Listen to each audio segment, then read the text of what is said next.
اب نعت کے مشاعرے کی فضا کیسے ہموار ہوتی ہے. 350 سال سے اردو زبان میں شاعری ہو رہی ہے اور اب نعت کی اس لیے ضرورت ہے کہ شاعر نے کہا تھا کہ آنسوؤں کو شاہدی کا آستانہ چاہیے. میرے جو مائک کی آواز ہے اس کی آواز میں جو ایکو ہے اسے بالکل بند کر دے ایکو کو, اور تھوڑی سی اس کی آواز بڑھائیے گا. ٹھیک ہے, آواز بڑھائیے گا, میرے مائک کی ایکو بند کر دیجئے گا. ٹھیک ہے, 2 مرتبے ہو گیا. اس کے بعد پھر میں 1 مرتبے کہوں گا آپ سے کہ اس کا جو ایکو ہے وہ بند کر دیں بالکل. آواز تھوڑی سی بڑھائیے اب اور بڑھائیں آواز. ٹھیک ہے, جب میں مطمئن ہو جاؤں تو آپ بھی مطمئن ہو جائیں, بیٹھے وہیں پر. اللہ آپ کے اس کاروبار میں برکت دے. دیکھیں آپ, دھیمے دھیمے لہجے میں بات کی جائے گی کہ آنسوؤں کو شاہدی کا آستانہ چاہیے, یہ خزانہ ہر جگہ پر کیوں لٹانا چاہیے, اور دوستوں کے کام آنے کا طریقہ یہ بھی ہے, دوستوں کو اپنی کچھ نعتیں سنانا چاہیے. دوستوں کے کام آنے کا طریقہ یہ بھی ہے, دوستوں کو اپنی کچھ نعتیں سنانا چاہیے. دوستو بیٹھے, بولیے گا نہیں, بولنے کے لیے تو آپ ان کا انتظار کریں جو پوری دنیا کے گونگوں سے بھی حضور کی آواز اور حضور کا کلمہ آج معاشرے کے حوالے کر رہے ہیں. نعت کے شعر کیسا ہوتا ہے سنیں آپ. قسمت کو چمکانے والے کیسے ہوں گے. دیکھیں بھائی, میں سب کے لیے نظامت نہیں کرتا اور سب میرے لیے آتے بھی نہیں ہے. کوئی 2-4 آدمی میرے قبیلے کا ہو تو وہ بولے گا, ورنہ آج سنیں اسکرین پر دیکھ کے بولیے گا. ایک ہی مصرع ہے.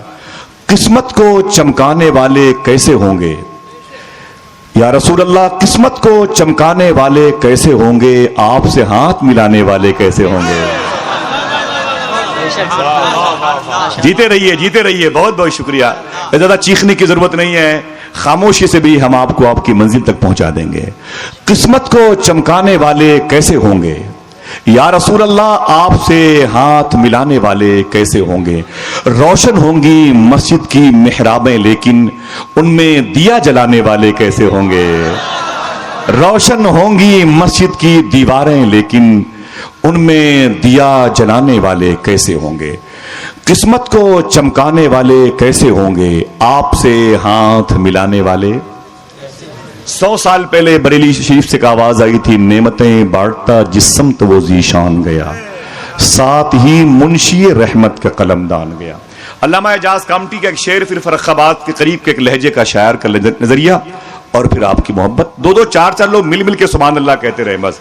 ٹھیک ہے, اور کچھ کرنا نہیں ہے, یہ آپ کی عادت بن جائے. سبحان اللہ. کیا کیا بولے بولے بولے کیا. معلوم ہے دریا کنارے ایک بزرگ کھڑے تھے, ایک بچھو اس میں ڈوب رہا تھا, انہوں نے دائنے ہاتھ سے اسے اٹھا کے باہر کرنا چاہا, اس نے ڈنک مار دیا, وہ چھوڑ دیا. تو ان کے مرید نے کہا نا نا نا حضور پیچھے آ جائیں, یہ موذی جانور ہے, آپ کو نقصان پہنچا دے گا. ڈنک مار دیا, اسے مرنے دیں. فرمایا نہیں کوئی بات نہیں.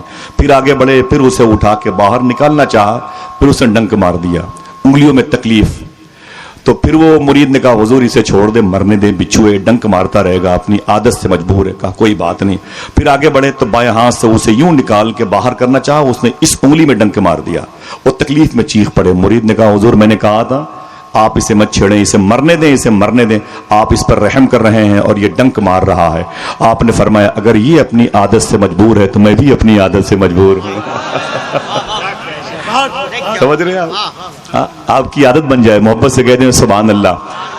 تو ایک شعر مصرع ہے کہ پھر نہ مانیں گے قیامت میں اگر مان گیا. سب کے لیے شاعری نہیں اور سب شاعری کے لیے نہیں, یہ مخصوص طبقہ ہے جو معاشرے میں کنارے رہتا ہے, لیکن اس کی وجہ سے پورا معاشرہ مشاعرے نعت میں ڈوبا رہتا ہے. یا نبی نسخے تسخیر کو میں جان گیا, یا نبی نسخے تسخیر کو میں جان گیا, اس کو سب مان گئے آپ کو جو مان گیا. یا نبی نسخے تسخیر کو میں جان گیا, اس کو سب مان گئے آپ کو جو مان گیا. زندگی میں تو انہیں مان نہ پائے لیکن جب میری جان گئی میں بھی انہیں جان گیا. جب میری جان گئی میں بھی انہیں جان گیا. جب میری جان گئی میں بھی انہیں جان گیا. جب میری جان گئی میں بھی انہیں جان گیا. خود کو سنی بھی کہے میل منافق سے رکھے, یعنی دامن کو سنبھالا تو گریبان گیا. جب میری جان گئی میں بھی انہیں جان گیا. دھیمے دھیمے 1-2 شعر اور پڑھتا ہوں, بس ایسے آواز آئے, اس کے بعد تو پھر ہنگامہ ہوگا انشاءاللہ. میری آواز سلیقے سے سن لیں, میں بہت ہلکی سوچ کا آدمی ہوں. مصرع آیا تھا کہ ہر محب آپ کا محبوب خدا ہوتا ہے. ایک مصرع آیا تھا بریلی شریف سے, مجھے 2-3 مصرے یاد آئے. آواز پہنچے تو سبحان اللہ کہہ دیجئے گا. سب بول سکتے ہیں تو سب سبحان اللہ کہہ دیں ماشاءاللہ. زحمت نہ ہو تو ہاتھوں کو اٹھا کے بول دیں سبحان اللہ. فیضان سرکار غوث اعظم. بڑی پیاری گفتگو ہوئی علامہ شہادت صاحب کی. میں ان سے حضور غوث پاک کی باتیں بہت سنتا ہوں. سبحان اللہ. اللہ تعالیٰ سب کو غوث پاک کے فقیروں میں شامل فرمائے. میری ماں میری بہنیں بیٹھی ہوئی ہیں, ان کو بھی غوث پاک کا عاشقہ بنائے. اور یہ جتنے لوگ بیٹھے ہوئے ہیں یہاں پر مخصوص ایسی نگاہیں ہیں جن لوگوں نے غوث پاک کا دربار دیکھا ہے. غوث پاک کی بڑی شان ہے. ایک شان تو وہ بتانا بھول گئے, وہ میں نے ان سے سنا تھا کہ حضور غوث پاک کی جب پیدائش ہوئی نا تو جیلان میں تو آپ اپنے گھر کے دروازے پر 4 سال کی عمر میں بیٹھے ہوئے تھے. ایک فقیر کا گزر ہوا, اس نے کہا شیخی السلام علیکم. اے شیخ عبد القادر جیلانی السلام علیکم. تو غوث پاک فرماتے ہیں وعلیکم السلام وعلیکم السلام. اس نے سلام کیا. ایک مرتبہ غوث پاک نے جواب بولے بولے بولے 2 مرتبہ دیا. تو وہ فقیر ٹھہر گیا. اس نے کہا شیخ عبد القادر میں نے آپ سے 1 مرتبہ سلام کیا, آپ نے 2 مرتبہ جواب دیا. کیوں؟ غوث پاک فرماتے ہیں اس کی وجہ یہ ہے کہ 4 سال پہلے بھی تم ادھر سے گزرے تھے. اس وقت میں اپنی ماں کے پیٹ میں تھا. اس وقت بھی تم نے سلام کیا تھا. تمہارے سلام کو میں نے سن لیا تھا. میں نے سوچا جواب دوں گا تو میری ماں ڈر جائے گی. آج میں نے 2 مرتبہ جواب دے کے پچھلا حساب چکا دیا ہوں. ہائے ہائے سبحان اللہ. ذرا ہاتھوں کو اٹھا کے بولو لبیک یا غوث اعظم. دیکھیں دھیمے دھیمے 2 مصرے پڑھتا ہوں. یہ اے بھائی افسر امروہوی کا شعر ہے, افسر صاحب کا شعر ہے بھائی. بہت اچھی آواز ہے مائک کی. جس جگہ آپ کا نقش کف پا ہوتا ہے. یہ مشاعرہ ہے تو ظاہر سی بات ہے شعر پڑھے جائیں شعر سنے جائیں.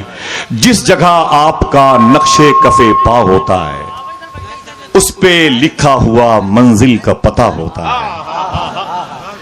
جس جگہ آپ کا نقش کف پا ہوتا. اب کردار عثمان غنی کی زندگی کا آخری حصہ دیکھیں. جس جگہ آپ کا نقش کف پا ہوتا ہے اس پہ لکھا ہوا منزل کا پتہ ہوتا ہے. سر قلم ہو کے اگر مصحف قرآن پہ گرے تو سر قلم ہونے میں نقصان ہی کیا ہوتا ہے. سر قلم ہو کے اگر مصحف قرآن پہ گرے سر قلم ہونے میں نقصان ہی کیا ہوتا ہے. آخری سب تک لوگ بیٹھے ہوئے ہیں شعر سنیں. جس جگہ آپ کا نقش کف پا ہوتا ہے اس پہ لکھا ہوا منزل کا پتہ ہوتا ہے. سر قلم ہو کے اگر مصحف قرآن پہ گرے تو سر قلم ہونے میں نقصان ہی کیا ہوتا ہے. بات تو جب ہے مدینے کی ہو عظمت دل میں, گھر مدینے میں بنا لینے سے کیا ہوتا ہے. بات تو جب ہے مدینے کی ہو عظمت دل میں, گھر مدینے میں بنا لینے سے کیا ہوتا ہے. گھر مدینے میں بولے بولے بولے ذرا محبت کے ساتھ. آپ کے ہاتھ اٹھے ہوئے ہونے چاہیے بھائی. مائک کی آواز صحیح کر دیں. جیسا میں نے کہا تھا ویسا کر دیں. جیسا آپ چاہیں گے ویسا میں کر دوں گا انشاءاللہ. ٹھیک ہے بھائی. آپ اپنی انگلیاں جیب سے نکال کے اس کی اسکرین پر رکھیں گے تو مجھے خبر ہو جائے گی. جس جگہ آپ کا نقش کف پا ہوتا ہے اس پہ لکھا ہوا منزل کا پتہ ہوتا ہے. سر قلم ہو کے اگر مصحف قرآن پہ گرے تو سر قلم ہونے میں نقصان ہی کیا ہوتا ہے. بات تو جب ہے مدینے کی ہو عظمت دل میں, گھر مدینے میں بنا لینے سے کیا ہوتا ہے. ایک شاعر تھے نشاط ارشی, کہنے لگے وہ تو گمراہ کبھی ہو نہیں سکتا لوگوں جیب میں جس کے بریلی کا پتہ ہوتا ہے. جیب میں جس کے بریلی کا پتہ ہوتا ہے, جیب میں جس کے. میرے دوست ہیں محور بھاگلپوری. آخری شعر سنیں اور پھر سے اپنے ہاتھوں کو اٹھا کے بول دے یا رسول اللہ. بولے حضور ہم ہیں. بولے بولے یا رسول اللہ. لبیک یا رسول اللہ. آپ کے اجداد آپ کے امجاد جو ان قبروں میں مٹی کی چادر اوڑھ کے لیٹے ہوئے ہیں, آپ کی آواز سن کے وہیں مچل جائیں. آج میری اولادوں نے جو ماں سوچے جو گزر گئی ہیں کہ میری اولادوں نے اپنے خون کا حق ادا کر دیا ہے, دودھ کا حق ادا کر دیا ہے. یہ ساری برکتیں ان کے حوالے کریں. ذرا محبت سے کہہ دیں یا رسول اللہ. جس جگہ آپ کا نقش کف پا ہوتا ہے اس پہ لکھا ہوا منزل کا پتہ ہوتا ہے. بات تو جب ہے مدینے کی ہو عظمت دل میں, گھر مدینے میں بنا لینے سے کیا ہوتا ہے. سر قلم ہو کے اگر مصحف قرآن پہ گرے تو سر قلم ہونے میں نقصان ہی کیا ہوتا ہے. وہ تو گمراہ کبھی ہو نہیں سکتا لوگوں جیب میں جس کی بریلی کا پتہ ہوتا ہے. محور بھاگلپوری کہتا ہے ہم تو محفل سرور سے اٹھا دیتے ہیں. ہم اسے محفل سرور سے اٹھا دیتے ہیں جس کا پیجامہ بہت زیادہ اٹھا ہوتا ہے. ہم اسے محفل سرور سے اٹھا دیتے ہیں جس کا پیجامہ بہت زیادہ اٹھا ہوتا ہے. اپنے اعتقاد کی بات کی گئی تھی بہت ادب اور احترام کے ساتھ. لہجے میں وہ باقپن ہے کہ وہ جب اودھی زبان میں بات کرتا ہے گیت کے حوالے سے, نعتیہ گیت کے حوالے سے, تو ایسا محسوس ہوتا ہے کہ یہ دور امیر خسرو کا دور ہے. یہ خاصہ ہے اس شخص کا جس کو دنیا محترم احسان شاکر اعظمی کے نام سے موسوم کرتی ہے. ٹوٹتی ہوئی سانسوں کو روکنے کے لیے, انہیں جوڑنے کے لیے ان کی آواز کے فیویکول کی ضرورت ہے. بڑے ادب اور احترام سے میں انہیں آپ کے حوالے کر رہا ہوں. استقبال کیجئے. نعرہ تکبیر, اللہ اکبر, نعرہ رسالت, یا رسول اللہ, شہنشاہ بغداد و ولایت, زندہ آباد, فیضان غریب نواز, زندہ آباد, شورائے اہل سنت. زندہ آباد. بڑے ادب سے حضور کی نعت پاک جناب احسان شاکر اعظمی سے سماعت کریں.